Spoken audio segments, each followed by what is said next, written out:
You guys see this little girl right here? Yeah. Her. Well, she's absolutely broken. No, not that kind of broken. I mean, she's really, really, really powerful. Just give me a minute and I'll show you why. Hello and welcome back to the channel. If you're a returning viewer from the previous video, then it's so great to have you back. Keep being awesome. And if you're just randomly here for the first time, thanks so much for tuning in. You're still awesome.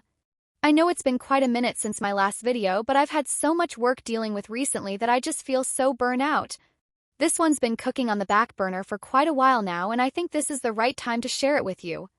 Now, without further ado, let's do a deep dive with our dying Will. Uni, having been introduced in the future arc, has always been presented as somewhat of a lost princess, a damsel in distress if you may, and carries the theme of innocence itself. She's given many titles throughout the series, as we know her as 10th boss of the mysterious Giglio Nero family, the Arcobaleno boss, the Sky Arcobaleno, the Arcobaleno princess, and also, by extension, the second in command of the Millefiori family.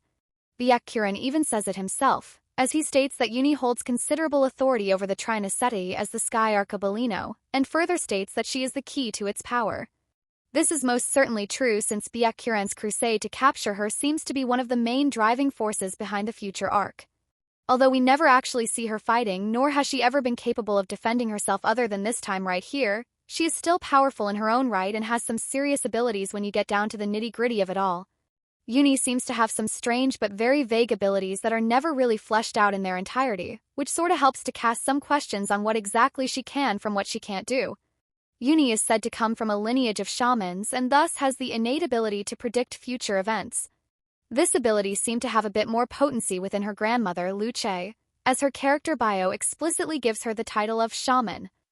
Uni has predicted various events throughout the series, with each of these always coming true in due time. She knew that Byakuran would enact his plan of dulling her heart by giving her a drug during their first meeting. She also predicted that 2 teams would be eliminated at the same time during one of the Curse of the Rainbow Arcs fights.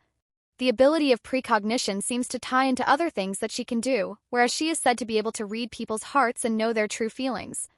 This is evidently seen several times whenever she comes into contact with characters such as Gamma and Genkishi, whereby she could ascertain their true intentions without them revealing anything. Through even more digging, I was able to get a more concise read on her abilities. Her powers seemed as though they started out as her being able to read people's hearts and minds, and then blossomed into the power to see into the future. Power simultaneously started to grow weaker over time as her predictions became less frequent but still potent nonetheless. I think it's also worth mentioning that Uni herself states that she shares a similar ability with Byakuran to look into or visit parallel worlds, although it seems that her version is a little different. Lastly, she is able to will the Arcobaleno back to life by pouring her own life force into the inactive pacifiers, thus reawakening them. This itself is a pretty big deal, as even though the price is her own life, the overall concept of bringing back even one out of the strongest chosen 7 would make a huge impact on the world. So yeah, she's hot stuff. Oh, you really thought that was it? Well, you thought wrong. Let's begin. In chapter 240 of the manga, Byakuran gives the Vangala an ultimatum: either come up with 5 million Fiamma volts or literally die. He explains that this is the amount of energy needed in transporting them to the battleground for choice to take place. Banner introduced us to the concept of flame readings and flame pressure, expressed as Fiamma volts, both during and after his fight with Tsuna. He himself states that asking for 5 million Fiamma volts is absurd, as that's 20 times the output power of Tsuna's max X-burner. Now, since its inception, the X-burner has always been a force to be reckoned with and has gone through several renditions throughout the course of the series. We've seen it many times near the climax of battles where Tsuna wields it as a trump card in most cases due to its sheer destructiveness.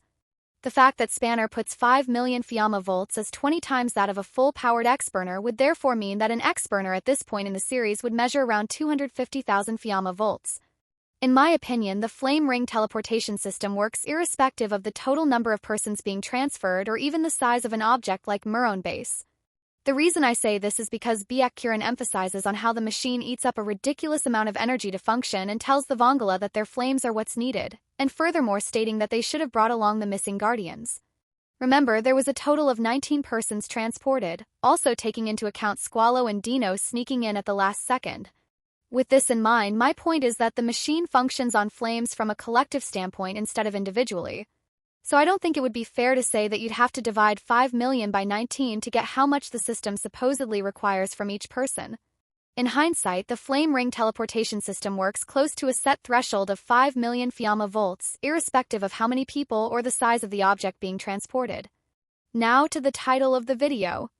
Uni is kinda strong.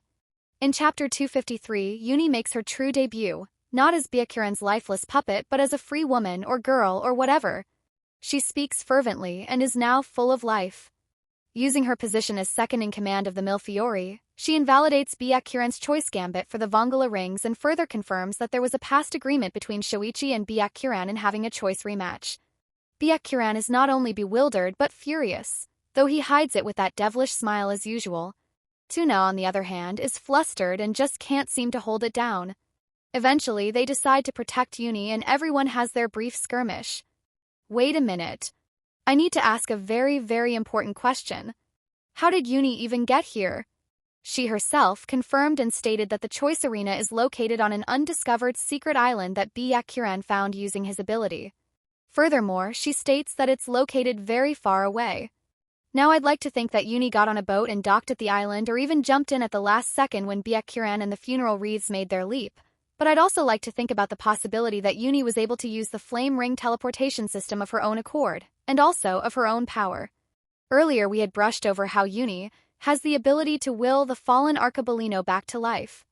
Wouldn't that itself take an insane amount of energy?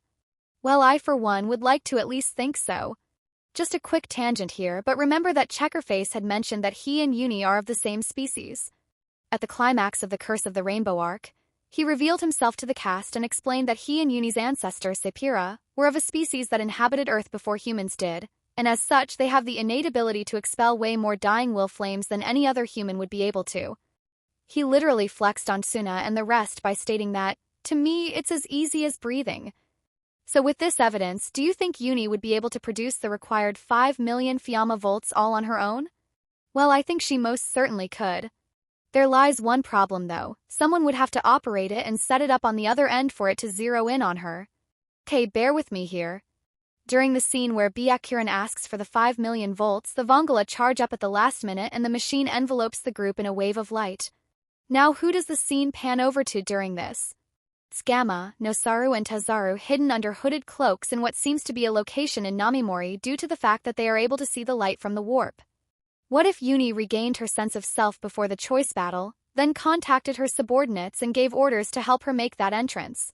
Furthermore, we later see Gamma and the brothers when Torikabuto poses as Lambo and attempts to kidnap Uni. They seem to come absolutely out of nowhere at the right place exactly at the right time. It's almost like a simple plot device, or so you would think. It is therefore very possible that, having received their orders, they then saw when the group had made the jump back to Namimori, and then trailed them to make sure that their princess was safe. How else would they pull off something like that? Hey, if you have another theory, let me know. Just know this, Uni is awesome and way stronger than you think. Anyways, that's all I've got for you today. I promise my next video will be much sooner, and with an even juicier theory. I'm interested to know your guys' thoughts and would appreciate the feedback in the comment section. Do you agree with this theory or is Uni a fraud? Don't forget to like, comment, and subscribe. And remember to stay different. See you later.